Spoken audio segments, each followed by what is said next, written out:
Hello, BookTube. Like decreasing elaborate Frida prologues to your Daily Penguin. This is your Daily Penguin, our tour through my Penguin Classic wall. And we are in a vein of Penguin Classic Deluxe editions. Those are very delightful things, usually very delightful things. They're made to be somewhat bigger deal than the normal Black Spine trade paperback Penguin reprints that I love so much. They're meant to be a sort of thing you could give for a gift. They're not really meant to be distributed just widely across the whole of an indiscriminate classroom of spotty students, but rather hand it to somebody. They have deckled edges and French flaps and original artwork, and they tend to be a really nice production, just a really nice production of these things. I don't always agree with the aesthetics of them, but I love the general run of them, and we've hit a vein to those. We're going to go through quite a few of these, not all of mine. I noticed there are quite a few scattered just at random. We're going to go through quite a few of these before we finish up and then go back to the Black Spine Penguins. And today's Penguin Classic Deluxe Edition is a treat on every level. This is a perfect example of a Penguin Classic Deluxe Edition that is just done perfectly. Every note is perfect. This is Cold Comfort Farm by Stella Gibbons. This has, some of you who are New Yorker fans will recognize right away. This is Roz Chast Artwork. The great cartoonist Roz Chast does the cover. There's our cast of characters. There's Aunt Ada Doom, who saw something nasty in the woodshed. And then we have, on the back, we have more things from the book and one real blurb and a few mock blurbs.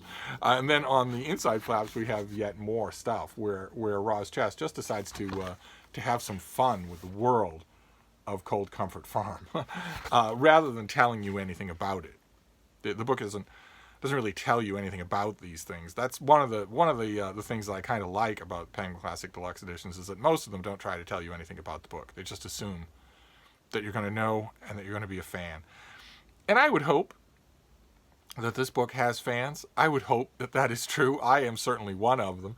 It's a satirical novel, and the problem with that is that it's a satirical novel of a thing that is no longer in existence. And that's tricky. That's very, very tricky.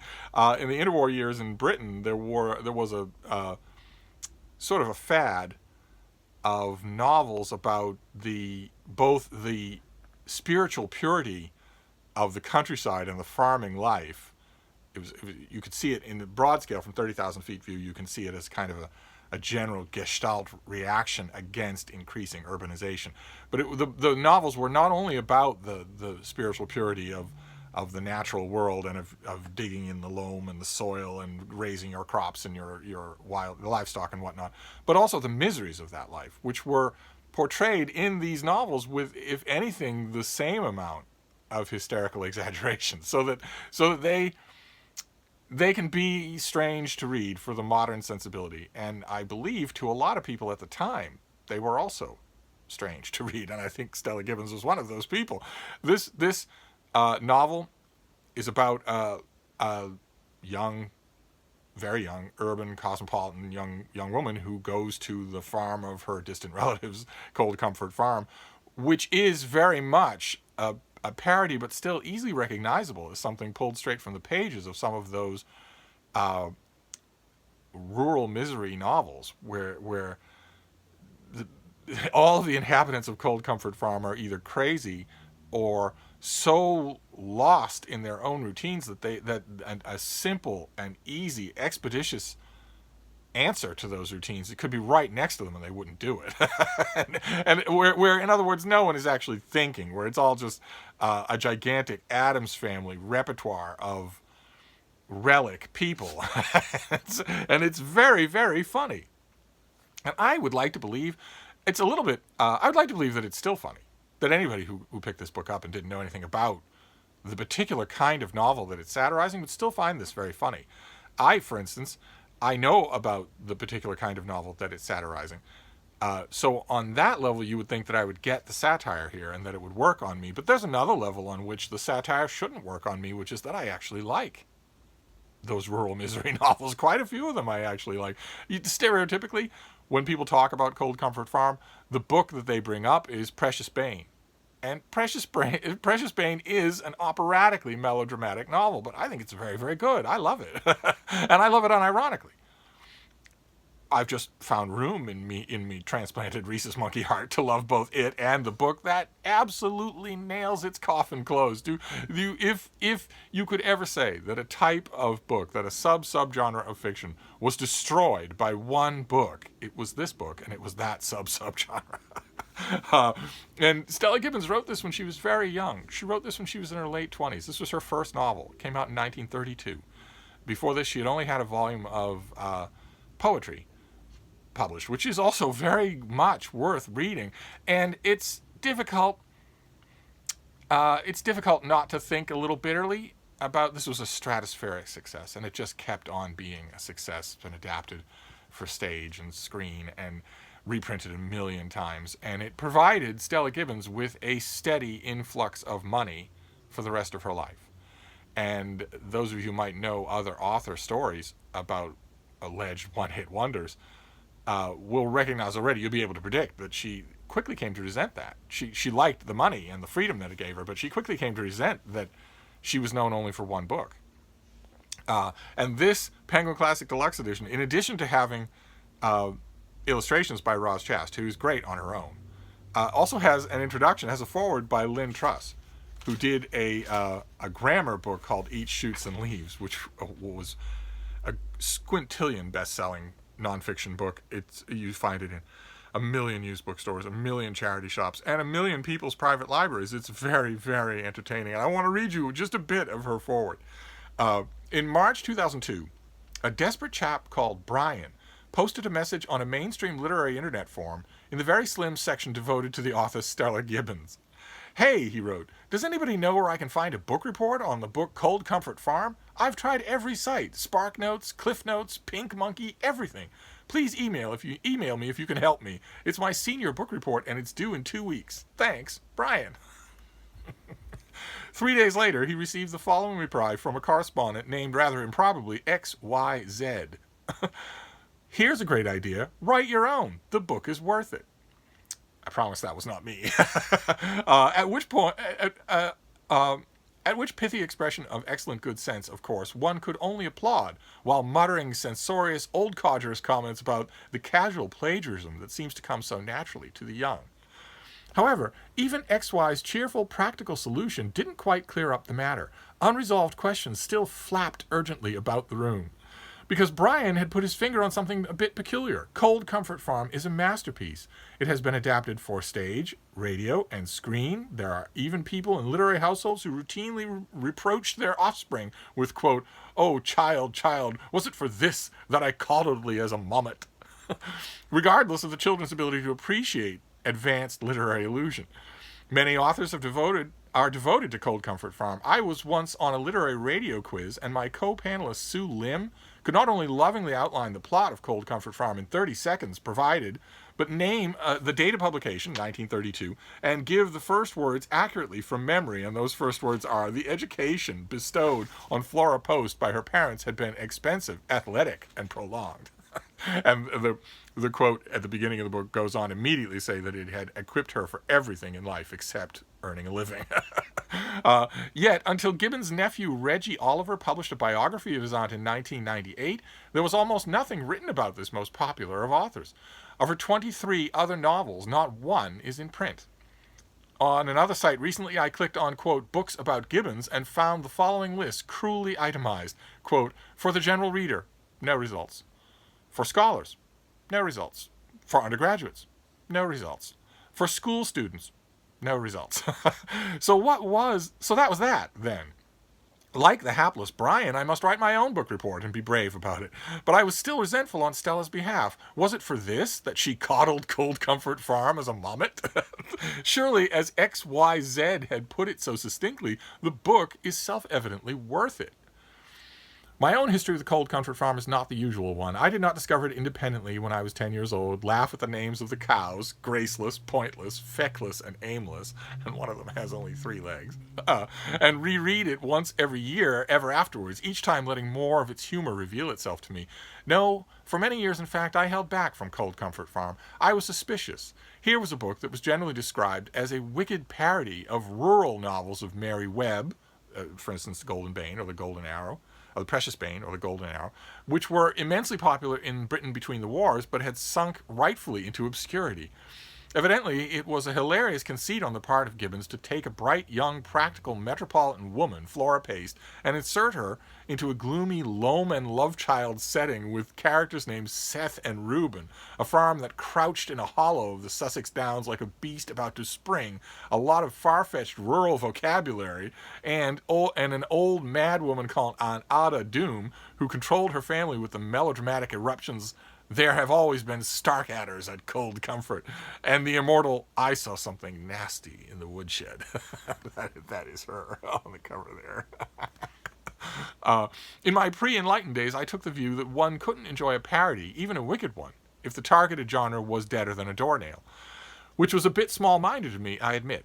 However, I now believe I was merely acting on shockingly bad critical information, because while Cold Comfort Farm was, yes, specifically inspired by the excesses of the rural genre, which is, after all, broad enough in any case to include such familiar authors as Thomas Hardy and D.H. Lawrence, the huge delight of Stella Gibbons' novel is the way Flora approaches the eternal and universal difference of temperament. As a brisk, cheerful person, she discovers a whole farm full of people wallowing, self-thwarted in chronic misery, and simply makes them stop it. That's wonderful. The whole foreword is wonderful. And it hits on a point that, of course, ruffles Steve's feathers, because I have read all of this author's work, and I wish there were more of it. I don't understand. Yes, this was a stratospheric hit, absolutely. But J.D. Salinger had a stratospheric hit at roughly the same age. Everything else that he published is lovingly doted over and reprinted constantly. And you could say that for a number of other people. This should not be a one-book author. She most certainly was not. And most of her other novels, I have my exceptions with the times where she returned to the subject of Cold Comfort Farm. But most of her other novels are wonderful. They have scenes, characters, plot arcs that are just perfectly etched in ice. I love them. And, of course, this being me and this being the Daily Penguin, I, of course, also mourn the fact that we don't have her collection of letters. We don't have a collection of letters. We don't have... She was a brilliantly vicious book reviewer. Brilliantly so. Earned her living by her pen. At a time, in the 1930s, at the beginning of the 1930s, when almost nobody did that. When almost no women did that. And her book reviews are works of art. They are gorgeous, gorgeous things. That it shouldn't be necessary for me to read them on cramped microfiche in the basement of some Washington, D.C. library. I should be able to read those in a volume, in a collected volume. This is an important author, in other words. An important 20th century author who has been, it seems odd to say, for the author of a book that is such a standard, I am, after all, holding a Penguin Classic Deluxe edition of it in my hand, but neglected. This is a badly, badly neglected author, and I'm okay with Lynne Truss being generous about that biography that she mentions written by Stella Gibbons' nephew, but there has never been a serious biography of this author. And no attempt that I know of at a serious bibliography. And certainly none of those volumes. Where are the collected letters from her whole life? She was a great letter writer. Where are the collected book reviews? Where is the uniform set of her work? Or even just published, 2 or 3 of those 22 novels that she wrote after this tower above the others. 3 or 4, maybe, of them tower above the others. Why not just reprint those? It's annoying. It's very annoying. So on the one hand, of course, this Penguin Classic is a very strong recommend. If you have not read Cold Comfort Farm, you need not be worried that you're not going to get the joke. That's the number one thing that worries people about this, is that this seems to have a complicated backstory, and it seems to be throwing darts at something that's already dead. So I don't know if I'm going to get the joke. You are. You are going to get the joke. No matter what your context is, in the modern world, you have been raised, at least partially, on a diet of treacle about the rural world. And that treacle is exactly the same Jekyll and Hyde split screen that is being mocked in this book, and that was mocked in books like this. The exact same Jekyll and Hyde split screen is that rural world is both peaceful and idyllic, and also really hard and grim. and that it's both of those things at the same time. Even Americans have that view. Even now, in the 20th century, they do. And I admit, of course, to its temptations, because I have known both sides of that Jekyll and Hyde split myself. I've spent a great deal of time on American farms in the vast, sprawling American Midwest. I've spent a great deal of time in the American Midwest. But even so, I have to say, I have recommended this book to many, many, many people. Once upon a time, Penguin came out with just an ordinary trade paperback. I don't think it was a Penguin Classic at all. It was just an ordinary trade paperback. And I used to get that and hand it to people as a recommendation. If you're looking for something that's not usual and that will work on you, that will eventually pull you into a world and then make you laugh out loud, then this is a book you might want to try. And I have to say that in all the years that I've been recommending this book, the most enthusiastic recipient was not what you would expect. I recommended this book once, enthusiastically, I admit, to an enormous, I think he was probably 9 feet tall, to an enormous bib-overalled, early 60s Iowa farmer who still rode his gigantic combine himself, still did all of his work, was lit all the stereotypes. He was out at 4:30 in the morning in summer and in winter, knew every inch and blade of grass of his land, had the rock solid house that his grandfather had built with his own hands, had all the latest equipment, but still the same age-old sense of working the land. He had a private farm, but it was very big, and hands like spade shovels. Just the whole stereotype that you would think if you met this guy. I don't know how many of you have met paterfamilias Iowa farmers, but they'll greet you nice and friendly. But it doesn't take long. They're not unfriendly at all. They're completely giving. And if you walk up their driveway or up the long, long, long dirt path through their fields to get to their house, and you walk up onto their land and they just, let's say, happen to be there. Maybe they come in for lunch. And they just, that farmer, the head of all the farmers, the boss and also the father, happens to be on the porch. Or maybe it's a Sunday and he's not working and he happens to be on the porch. He'll get up, dust himself off, walk down the steps, come out to greet you, shake your hand, ask you how you are. The first question on his mind will not be, why are you on my land? And the 10th question won't be either. It'll be, hi, how are you? About the weather, that sort of thing. And right then, in that first meeting with that gigantic 9 foot tall, bib overall, 60-year-old guy, if you were to say, I know this is coming out of the blue, but I'm really having a bad run of luck and I'm wondering if maybe I could sleep here tonight. He'll say yes, and he'll do it instantly. But you don't picture him reading anything ever. Maybe the hog reports. Maybe the hog reports in the back part of the the particular newspaper that he gets, but nothing else. And I recommended him this book. We got to know each other well. I was visiting the house as a guest of his son, and we got to know we got to know each other well. I, of course, ended up liking him more than I liked his son, but that's a story for another time. And after a while, he said, we were actually out and about. We were out on the land. We were out in, riding on together. And he said, you read a lot. And I said, yes, I do. I read a lot. And he said, wish you could teach that to my son. He doesn't seem to like reading. And I don't know what I was thinking because he could have crushed me like a walnut. But I said, well, kids learn this at home. They typically don't learn it from friends. Is this a reading household? He said, no, I can't say that it is. My wife doesn't read, and I don't really read either. There are some books, but I just tend to listen to the radio. I tend not to read. And then he sort of looked at me. And again, if you haven't met this kind of person, then you won't know what I'm talking about. But they can be incredibly shy and in a very endearing way. He sort of looked at me out of the corner of his eye, a little shyly, and said, could you recommend me a book? And, the first thing I thought was, well, recommend him Louis L'Amour or recommend him Hard Fast or something like that. Go easy. Recommend him a nice, easy, a throw right across the center of the plate, low and slow, and maybe you'll get some traction. And I thought, well, you don't need traction because you're not going to come back, or you're going to be back so seldom, and it's not like he's going to be a pen pal of yours. So I recommended this book. And by chance, I had a copy, and I gave it to him. And he loved it, absolutely loved it. We had so many talks after that. We did end up being a kind of a pen pal after that, long after his boring but extremely handsome son was forgotten by both of us. And so it was a phenomenon that was well known to me in Iowa, well known to my friends in Iowa. You're not going to take my parents, are you? And I couldn't always guarantee that I wouldn't. But many times he alluded after that to saying, took a little guts for you to recommend that book to me.